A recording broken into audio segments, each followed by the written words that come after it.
Nesta noite de sexta-feira temos muitas notícias para abordar e vamos começar com a última hora, trocas de farpas e fogo cruzado. Forças do EUA destruindo 2 drones iranianos no ar durante a madrugada. Mas esta noite, os EUA estão à beira de um acordo? Por quê? O governo Trump está dizendo à News Nation que se sente 85% confiante de que um acordo pode ser fechado. 80% a 85%. Esse é o nível de confiança do governo Trump de que um acordo quadro com o Irã pode chegar ao fim. Autoridades disseram This à Friday News Nation evening, que os a lot of detalhes news to do get to, and acordo we'll start with atendem this aos breaking objetivos tonight. centrais do Crosstalk comandante em chefe, and crossfire. incluindo desmontar o programa U.S. nuclear forces do Irã blasting e 2 reabrir o Iranian Estreito drones de out of the Hormuz. sky overnight. Por But sua vez, tonight, porém, is o the Irã U.S. afirmou on the nesta noite verge que a questão of a deal? nuclear seria discutida While the Trump mais administration is adiante. telling News Nation they Isso feel acontece enquanto um possível 85% acordo quadro confident a passa deal could pelo get primeiro done. teste durante Also a this noite evening, no Estreito de Hormuz. Os EUA derrubaram 2 drones iranianos que miravam navios comerciais. Começamos esta noite na 1600 Pennsylvania Avenue. Nossa Libby Adin está na Casa Branca com isso, com este acordo de estrutura, Libby, que autoridades do governo parecem sugerir que pode estar mais perto do que nunca. Blake, sim. Ouvindo autoridades nesta Casa Branca hoje, realmente parece que os Estados Unidos e o Irã estão se aproximando de algum tipo de acordo aqui. Eles não estão. Estão confiantes aqui, mas não totalmente. A Casa Branca está me dizendo que estão em torno de 85% no processo de finalizar este memorando de entendimento. Agora, a Casa Branca diz que esse arcabouço em debate incluiria a reabertura do Estreito de Hormuz e o fim do bloqueio. O desmantelamento do programa nuclear do Irã também está na lista, assim como sua destruição e a remoção desse urânio enriquecido. Agora, autoridades insistem que o Irã não receberia benefícios imediatos quando o acordo for assinado.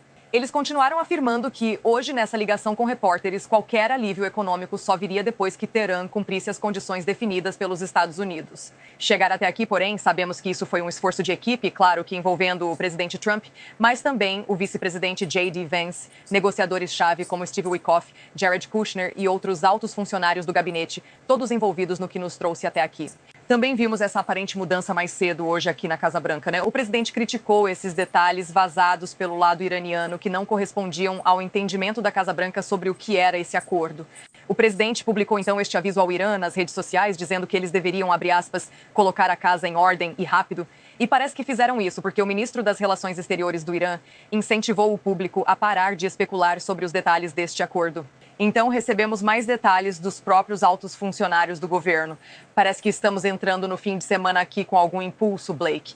Mas, se este memorando for assinado, isso dará início a esses 60 dias de negociações para conversas mais técnicas mais adiante. Blake e Libby, é um fim de semana interessante para o presidente. É a luta do UFC, é claro, no domingo à noite. Depois ele vai para o exterior e a expectativa é que, se houver algum tipo de acordo, talvez o vice-presidente o assine. Sim, tem se cogitado que o vice-presidente viaje à Europa, com Genebra como um possível local, mas neste momento nada foi finalizado. Sim, um grande fim de semana pela frente para o presidente Trump. Acabamos de ouvi-los testar o som, tocando Hail to the Chief no gramado sul da Casa Branca para a grande festa de aniversário do presidente Trump e, claro, a grande luta da USC. Blake. Certo, Libby Jean ao vivo para nós esta noite no Gramado Norte. Libby, obrigada. Um novo indicador mostra como os americanos se sentem em relação à economia, pela primeira vez desde o início da guerra. Novos dados mostram que o humor econômico está melhorando um pouco, à medida que a gasolina mais barata traz algum alívio. Os preços da gasolina caíram bem no último mês, depois de chegarem aos R$ 4,50 por galão, em média no país todo. Agora, olha só, um galão de gasolina comum sem chumbo aos R$ 4,11. Ainda assim, isso está mais de $1 acima desde o início da guerra. E não é só a gasolina. Hoje à noite, os mercados de petróleo reagindo à notícia de avanço com um possível acordo preliminar com o Irã. Os preços do petróleo caindo para cerca de R$85 o barril, o que acaba chegando a bomba mais perto de você. Comigo agora, Craig Fuller, fundador e CEO da FreightWaves. Ele acompanha o transporte marítimo e a análise da cadeia de suprimentos.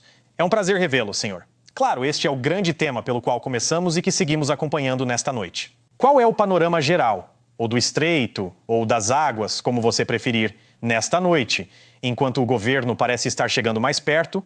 Eles certamente acham que... Parece que sim. Apesar de muita conversa e barulho sobre se esperamos desta vez é de verdade, os mercados de petróleo indicam alguma expectativa de que vamos chegar a um acordo. Sabe, isso é interessante porque estamos na crise de petróleo mais apertada e grande desde a crise da OPEP nos anos 1970. E mesmo assim, o petróleo está sendo negociado a 86 o barril, o que mostra que o mercado não acredita que isso vai ter impactos duradouros no longo prazo e que não vai realmente travar os mercados de petróleo no longo prazo. Os mercados de petróleo já estão precificando um alívio. Os mercados de frete também estão esperando por isso. Estamos vendo os preços do diesel caírem nos Estados Unidos. Então, a expectativa é que algo aconteça. E parece que a administração quer tocar isso adiante e seguir em frente, deixando a guerra para trás. E isso vai trazer muito alívio aos consumidores do EUA. Olha, eu sei que você acompanha bem a logística, a cadeia de suprimentos e o que as empresas acham importante, certo? Mas a maioria dos americanos só vai até a bomba, abastece e depois olha o número e diz, meu Deus. Ou pelo menos é isso que eles dizem há 90 dias. Mas aqui estava o presidente Trump ontem. Quando este acordo for assinado, os Estados Unidos vão suspender imediatamente o bloqueio. Sim, é verdade, faz parte do acordo. E bem simples, os preços do petróleo estão despencando como pedra. É isso que vai acontecer na bomba?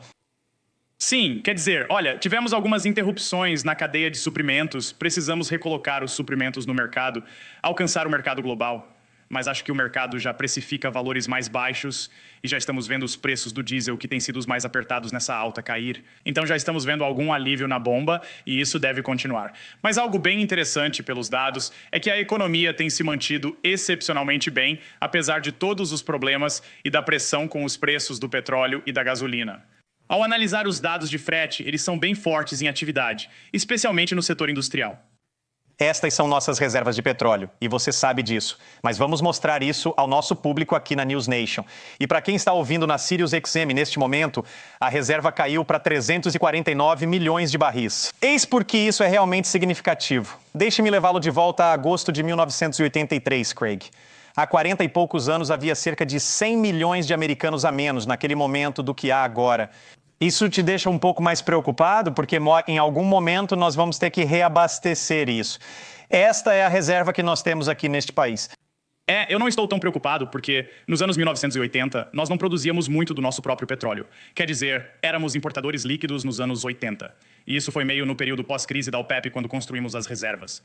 Acho que porque produzimos tanto petróleo nos Estados Unidos, e os Estados Unidos têm uma quantidade enorme, só as Américas conseguiram importar petróleo do Canadá, da Venezuela, acho que estamos numa boa posição. E, de novo, acho que você poderia dizer que quem tem sido contra a guerra diria que a administração está piscando. O pessoal mais pró-administração disse que vencemos, que alcançamos nossos objetivos, mas, independente disso, parece que a administração quer seguir em frente e deixar essa guerra para trás. E acho que isso é positivo para os mercados de petróleo e, mais importante, para a economia do ZEL. Sim, você parece bastante otimista, Craig. Olha, tô otimista. Eu acompanho o setor de fretes. Passamos pela recessão mais profunda e sombria no setor de fretes, que começou em 2022, e este é o melhor mercado de fretes. As indústrias dos DMY estão em forte aceleração. Estou confiante em relação à economia. Na verdade, o que esperávamos era uma desaceleração na parte de bens de consumo da economia, os bens do varejo. Esperávamos uma desaceleração, não estamos vendo isso. E agora vemos uma segunda fase na indústria. É um ótimo momento para ser americano. A economia do ZEL é grande. Isso chega bem a tempo para a América, 250. Estou tão otimista quanto nunca e acho que não dá para estar mais otimista. Chegando à nossa redação nesta noite, o possível acordo quadro, um memorando de entendimento entre os EMEUAs e o Irã, potencialmente mais perto do que nunca. Incluiria, segundo o presidente ou segundo o seu governo, um compromisso do Irã de não desenvolver nem comprar armas nucleares e também reabriria o Estreito de Hormuz. O nosso Robert Sherman, mais uma vez no local, ao vivo esta noite na região. E, Robert, autoridades do governo disseram hoje à News Nation que tem cerca de 80% a 85% de confiança de que um acordo pode ser fechado. Mais ou menos. Qual é a percepção aí esta noite? Onde você está? Sim, eu diria, Blake, que o que torna este momento diferente do que vimos antes é que todas as partes parecem estar bem alinhadas nesse otimismo, sejam autoridades em Washington, em Teherã, ou as partes mediadoras que tentam reunir todos. O primeiro-ministro do Paquistão, principal mediador nisso tudo, disse hoje: deixando de lado o barulho, podemos confirmar que foi alcançado um texto final do acordo de paz. O Paquistão agora trabalha em estreita colaboração com os dois lados para fechar os próximos passos. A paz nunca esteve tão perto. Ok, mas nos itens. Do lado americano, todos dizem que sobre o urânio do Irã, ele teria que ser destruído. E que o Irã deve concordar em nunca ter uma arma nuclear. O Estreito de Hormuz seria reaberto. Você veria que nenhum dinheiro seria trocado, pelo menos no começo. O Irã teria que colaborar e cumprir alguns de seus compromissos.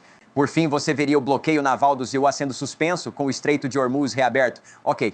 Agora, olhando o outro lado da moeda, o ministro das Relações Exteriores do Irã esteve hoje na TV iraniana tentando vender isso ao público, dizendo que o Irã é o vencedor desta guerra contra os Estados Unidos e que está saindo disso mais forte do que antes.